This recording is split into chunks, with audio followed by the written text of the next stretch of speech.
Untuk bisa bebas finansial, itu kita butuh dua. 20% itu pengetahuan dan 80% sisanya adalah tindakan.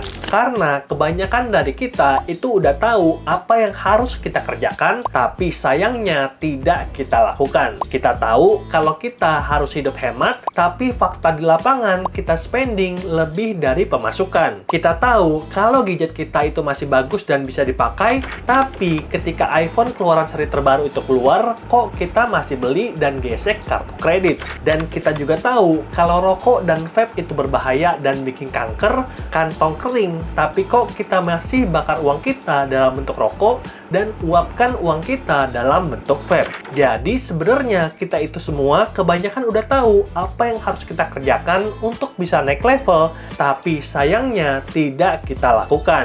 Makanya di channel ini, di channel Andre Tuan, kita akan bahas tentang financial roadmap untuk bawa kamu pulang kembali kepada standar praktis yang sedang ditinggalkan oleh banyak orang untuk hidup dalam halusinasi, mencari validasi dari orang tidak dikenal.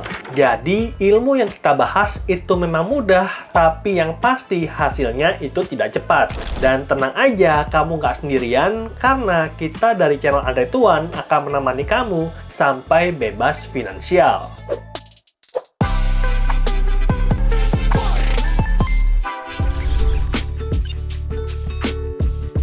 Aku itu lulus S1 dari Teknik Kimia ITB dengan IPK 3,51. Salah satu jurusan yang paling kompetitif yang ada di ITB. Dan aku juga lulus CFA level 1 dalam 1 kali percobaan dan sekarang udah dapat sertifikasi untuk CFP. Hal ini membuktikan bahwa setidaknya aku punya thinking, punya intelektual lebih dari kebanyakan orang Indonesia yang dikatakan punya IQ 78. Tapi pengetahuan itu nggak cukup karena terbukti uang pensiunku dari Bank Mandiri yang ratusan juta itu hilang, lenyap nggak bersisa karena investasi di kripto. Dari modal saya seharga 253 juta. Semuanya habis gitu ya. Aku bangkrut dan beruntung pada waktu itu istriku masih mau bersama. Jadi sebenarnya sampai dengan video ini dibuat, aku udah 2 kali punya uang ratusan juta. Yang pertama adalah ketika aku pertama kali terima uang pensiun dari Bank Mandiri, yang kemudian hilang lenyap nggak bersisa karena investasi di kripto dan pengen cepat kaya. Dan sekarang setelah aku nabung perlahan-lahan, uangku itu kembali meningkat. Makanya untuk kamu yang lagi nonton video ini, aku ingin memperkenalkan moto Live like no one else, so later you can live like no one else. Yang artinya bayar harganya sekarang, harga yang nggak mau dibayar oleh kebanyakan orang, agar nantinya di masa depan kamu bisa nikmati hasilnya. Lalu pertanyaannya, apa yang harus kita korbankan? Yang harus kita korbankan itu sebenarnya simple banget dan aku yakin kamu udah tahu. Waktu untuk scrolling sosial media, waktu untuk bermain, dan juga waktu untuk nongkrong. Karena data mengatakan bahwa rata-rata orang hanya bekerja kurang dari 3 jam tiap hari, yang artinya dari seminggu waktu kerja kita ketika di kantor, itu hanya efektif 1 hari kerja. 4 hari sisanya nggak kepakai untuk meeting lah, untuk ngobrol lah, untuk jalan-jalan lah, hal-hal nggak berguna dan nggak bermanfaat. Berbeda jauh dengan para miliarder yang telah berhasil capai mimpi mereka. Dikatakan bahwa mereka kerja minimal 120 jam seminggu untuk mencapai sukses mereka dan tidak ada jam kerja yang terbuang. Bahkan ketika mereka sekarang ada at the top, ada di puncak, mereka masih kerja minimal 70 jam seminggu.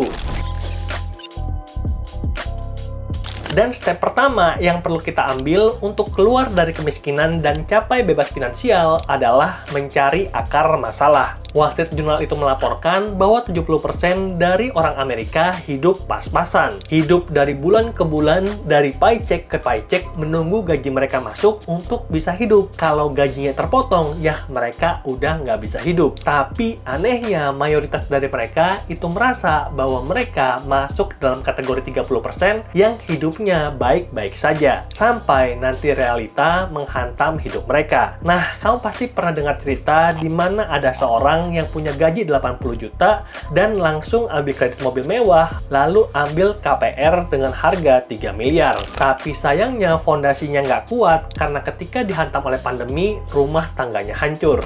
Jadi ini mirip dengan cerita yang dikatakan oleh guru motivasi Zig Ziglar tentang katak yang ada dalam panci air panas. Dalam cerita pertama mengatakan bahwa ketika ada panci air panas dan kita taruh katak ke situ, maka kataknya akan langsung lompat karena merasa airnya itu panas. Tapi yang aneh di cerita kedua, ketika kita masukkan katak dalam panci air dingin, lalu kita taruh pancinya di kompor dan kita hidupkan, maka katak itu akan merasa nyaman berada di dalam kompor sampai dia tidak sadar bahwa dia udah direbus hidup-hidup.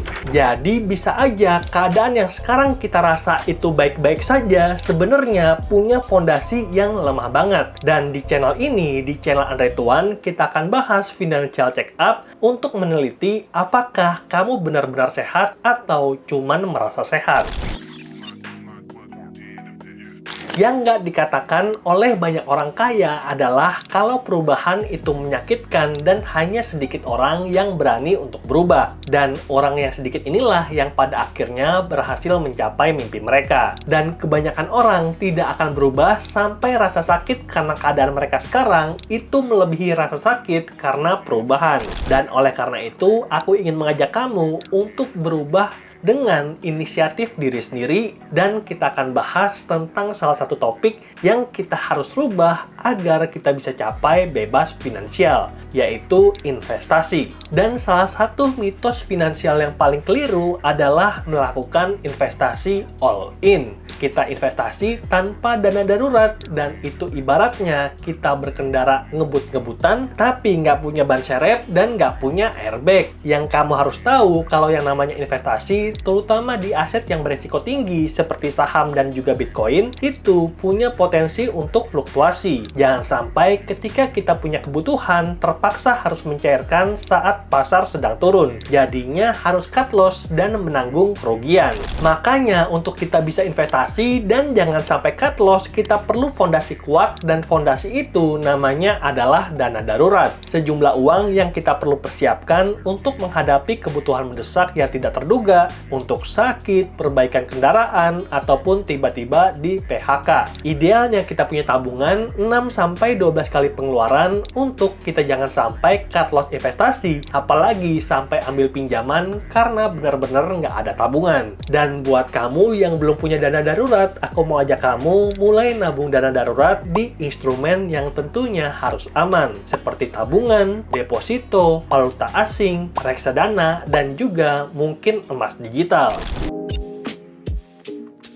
Dan pada video kali ini, aku akan ajarin kamu untuk nabung emas digital pakai aplikasi Peluang, dan layar handphoneku ada di samping sini. Dan ini adalah tampilan awal dari aplikasi Peluang, di mana aku udah punya watchlist berupa Bitcoin, Ethereum, dan juga emas. Dan portoku pada saat video ini dibuat adalah sebagai berikut, di mana aku punya Bitcoin itu 49 juta, cuan 548.000, Ethereum itu 6 juta, rugi 3 juta, dan emas itu 2,1 juta, untung 71.000. Untuk realisasinya berarti totalnya adalah floating loss 2.478.000. Disebut floating karena kita belum jual dan kita baru realisasi kerugian ataupun keuntungan nanti saat asetnya kita jual. Dan aku prinsipnya adalah nabung rutin, jadi ketika harga naik aku bisa dapat barangnya, dan ketika harga turun aku bisa dapatkan barangnya dengan harga yang lebih murah. Nggak peduli jadinya harga naik ataupun harga turun, ya udah aku tetap nabung tiap bulan. Dan pada kesempatan kali ini kita akan nabung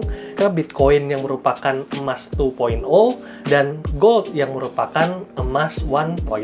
Cara depositnya itu gampang banget, kita klik dompet yang ada di bawah. Kemudian di sini aku punya total saldo itu 10 dan kita klik top up di saldo IDR. Berikutnya aku udah transfer dan ada beberapa metode yang didukung oleh Peluang seperti transfer bank ataupun pakai e-wallet seperti GoPay dan juga Dana. Aku transfer sebesar 5.048.000 3.000 dan kita bisa cek kalau saldonya udah masuk dalam waktu kurang dari 10 menit. Lalu saldo ini kita akan bagi dua ke Bitcoin yang merupakan emas 2.0 dan emas digital yang biasa. Caranya itu gampang banget. Kalau pertama kali mulai, kita tinggal klik kaca pembesar yang ada di bawah dan kemudian kita pilih aset kita di sini. Apakah mau Bitcoin, Ethereum, USDT, atau emas. Dan pada kesempatan kali ini, aku mau lanjutkan untuk nabung BTC dan juga emas. Untuk BTC, aku udah mengumpulkan 0,035 BTC dan untuk emas, aku udah punya tabungan 1,27 gram emas. Lalu kita klik tombol beli. Dan berikutnya, aku beli Bitcoin itu sebanyak 2 juta dan sisanya 3.048.793 aku belikan emas digital. Lalu kita klik tinjau order ataupun tinjau pembelian dan berikutnya untuk pembelian Bitcoin itu udah berhasil. Kita bisa lihat semua estimasi untuk biaya dan juga pajaknya dan kalau udah oke, tinggal buat order ataupun geser ke atas. Lalu kita bisa lihat untuk Bitcoinku udah bertambah dari 0,035 jadi 0,036 dan emasnya udah naik dari 1 gram jadi 3 gram. Nah, khusus untuk emas sendiri ini disupport oleh Emas Antam dan kita bisa konversi emas digital jadi emas fisik dengan biaya sebagai berikut. Nah, aku pribadi tidak tertarik ataupun belum tertarik untuk mengubah emasnya jadi emas fisik kecuali udah terkumpul minimal 10 gram. Kalau kamu sendiri itu kayak gimana? Apakah lebih suka emas digital atau emas fisik? Boleh bagikan pendapat kamu di komentar. Oke, itulah dia tutorial kita tentang nabung dana darurat dalam bentuk emas digital dan emas 2.0 yaitu Bitcoin yang nantinya bakal jadi fondasi dana darurat untuk aku bisa bebas finansial dan ambil investasi yang lebih agresif. Di sini kita akan nabung emas dan emas digital secara bertahap tiap bulannya dan juga instrumen-instrumen lain seperti reksadana dan juga valuta asing. Dan kalau kamu rasa bermanfaat, share channel ini kepada teman-teman kamu agar mereka juga punya fondasi finansial yang kuat. Terima kasih sudah menonton dan sampai jumpa di video berikutnya. Bye!